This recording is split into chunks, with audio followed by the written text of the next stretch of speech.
Welcome to the Slop Farm. Enjoy the video. You start by protecting yourself and isolating power.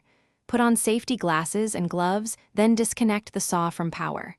Next, raise the shoe to expose the blade and set the depth so the blade sits about 0.5 above the material. This gives clearance to work. Use the supplied blade wrench to lock the arbor. Hold the wrench firmly because the arbor resists. Once locked, loosen the arbor nut 1/2 to 1 full turn counterclockwise. Keep track of blade orientation. Now you remove the blade. Slide the outer flange back and lift the blade straight off while supporting it to avoid dropping. Note any spacers or washers so you can reinstall them in the same order. When putting the new blade on, align the arrow or teeth to match the saw's rotation. This ensures clean cuts and reduces kickback.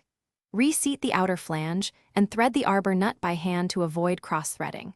Once everything sits flush, hold the wrench and snug the nut to recommended torque. Finish by reconnecting power and performing an unloaded spin check. Run the saw briefly to confirm the blade spins true and there's no rubbing against the shoe. Once satisfied, make your depth and bevel adjustments and test a small cut to verify cut quality. If you encounter vibration, burning, or poor cuts, stop immediately. Make sure the outer flange is flush, the arbor nut is correct torque, and the blade is fully seated.